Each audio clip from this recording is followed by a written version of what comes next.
Baik, halo rekan-rekan sekalian. Perkenalkan, saya Aditya Kurnia Ramadan dari kelas MJ302. Pada presentasi kali ini, saya ingin mempresentasikan terkait dengan studi kasus manajemen operasional terkait dengan perencanaan agregat dan persediaan untuk memenuhi tugas dari ujian akhir semester mata kuliah manajemen operasional 1. Baik, di sini saya akan menjelaskan sedikit terkait dengan kasusnya atau problemnya. Di sini ada PT ABC memiliki pola penjualan dan ramalan penjualan sebagai berikut. Ini dia di detail di sini ada triwulan 1, 2, 3, 4 dengan penjualan dalam unit di triwulan 1 400, triwulan 2 600, triwulan 3 1650, serta triwulan 4 500. Ini adalah penjualan dalam unit yang dibagi dalam 4 triwulan. Pertanyaannya atau pemecahan masalah yang dibutuhkan adalah berikan pola produksi yang terbaik untuk ramalan penjualan tersebut. Berikut merupakan detail datanya. Untuk pola konstan, produksi 500 unit per bulan. Kemudian untuk yang kedua, pola bergelombang, maksimum produksi per bulan 1.500 unit. Yang ketiga, pola moderat, produksi 500 unit di triwulan 1 dan 2, serta 1.000 unit di triwulan 3 dan 4. Selanjutnya ada detail untuk biaya lain-lain, yaitu yang pertama adalah penyimpanan barang Rp900 per triwulan per unit. Kemudian yang kedua, setiap kenaikan unit produksi 400 unit, biaya tenaga kerja Rp4.500, upah lembur setiap produksi lebih dari 1.000 unit sebesar Rp100 per unit per triwulan, dan biaya subkontrak sebesar 150 unit. Yang pertama, kita akan mencoba menghitung berdasarkan dengan pola konstan. Di sini dari data-data yang telah disebutkan tadi, yang pertama kita bisa mengetahui bahwa biaya perputaran kerja pada pola konstan, tingkat produksi tidak mengalami perubahan setiap triwulan karena konstan, sehingga kebutuhan tenaga kerja pun atau perputaran kerjanya akan tetap tidak akan ada perputaran kerja. Kemudian yang kedua adalah biaya simpan. Pada triwulan 1 produksinya adalah 500 unit, sedangkan penjualan atau forecast penjualan di triwulan 1 adalah 400, sehingga ada selisih atau kelebihan produksi 100 unit. Maka biaya simpannya adalah 100 unit dikali Rp90 per unitnya, yaitu Rp9.000 untuk biaya simpan di triwulan 1. Kemudian triwulan kedua produksinya 500 unit, penjualannya 600 unit. Kita ingat tadi di triwulan pertama kita masih memiliki stok 100 unit pada triwulan 1, sehingga pada triwulan 2 tidak ada biaya simpan karena produksinya di bawah penjualan, sedangkan kita masih punya stok di triwulan 1, sehingga tidak ada biaya simpan pada triwulan kedua. Pada triwulan ketiga, produksinya 500 unit, penjualannya 1.650, sehingga tidak ada biaya simpan karena justru pada triwulan ketiga ini perusahaan kekurangan produksi sebesar 1.050 unit. Pada triwulan keempat produksinya 500 unit, penjualan 500 unit. Sehingga antara penjualan dan produksi ini sama nilainya atau sama besarannya. Jadi tidak ada biaya simpan karena hasil produksi dan penjualan sesuai jumlahnya. Maka pada pola konstan ini, pada kasus PT ABC ini, total biaya simpannya adalah Rp9.000 untuk pola konstan. Yang ketiga adalah biaya subkontrak.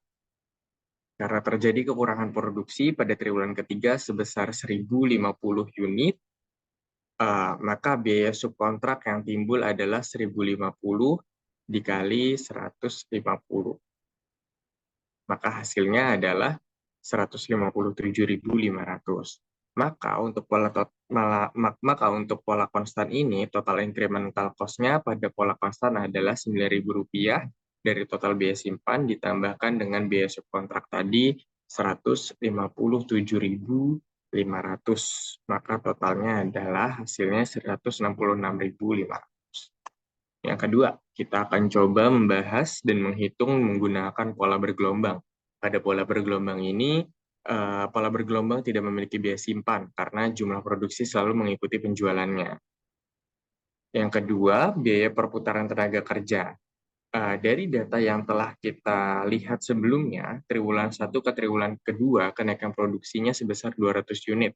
Sehingga perputaran tenaga kerjanya adalah 200 per 400 dikali 4.500, karena perputaran kerjanya kalau sudah di atas 400 unit, maka ini 200 unit per 400 unit dikali biaya per unitnya 4.500, maka hasilnya adalah 2.250.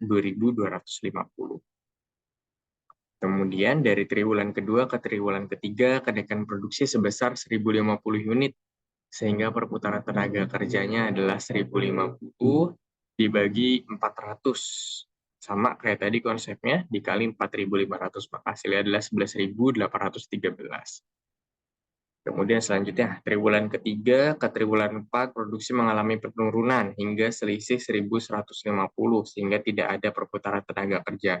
Bahkan, ini justru malah akan ada pengurangan tenaga kerja. Namun, pada case kali ini tidak dihitung untuk yang pengurangan tenaga kerja. Tapi kalau misalkan itu ada kebijakan untuk pengurangan tenaga kerja, maka itu akan dihitung juga nanti untuk biaya PHK-nya. Seperti itu. Kemudian yang keempat, biaya kerja lembur. Pada triwulan ketiga, produksi mencapai 1.500 atau 500 unit lebih tinggi dari batas kerja lemburnya. Maka biaya lemburnya adalah 500 dikali Rp150, sama dengan 75.000. Untuk pola bergelombang ini, jika kita total incremental cost-nya pada pola bergelombang adalah 14.063 dari total biaya perputaran tenaga kerja, ditambah 22.500 dari biaya subkontrak, ditambah 75.000 dari biaya kerja lembur, maka hasilnya adalah Rp111.563 incremental cost pada pola bergelombang. Yang terakhir, dengan menggunakan metode pola moderat.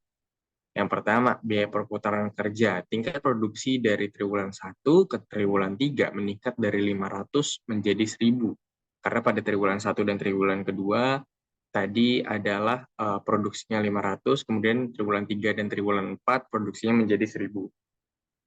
Maka, jika biaya kenaikan di atas 400 unit biayanya Rp4.500, maka biaya untuk perputaran kerjanya adalah 500 per 400 dikali 4.500. Maka hasilnya biaya perputaran kerja untuk pola mendarat adalah 5.625. Kemudian selanjutnya adalah biaya simpan. Pada triwulan 1, produksinya 500, tapi penjualannya 400, sehingga biaya simpannya tadi adalah 100 unit dikali Rp90, hasilnya Rp9.000. Yang kedua, triwulan 2, produksinya 500, penjualannya 600. Kemudian kita masih punya stok tadi sebelumnya ya, di triwulan 1. Maka tidak ada biaya simpan di triwulan kedua, karena kita mempergunakan produksi triwulan 1 dan tidak ada kelebihan produksi di triwulan kedua ini.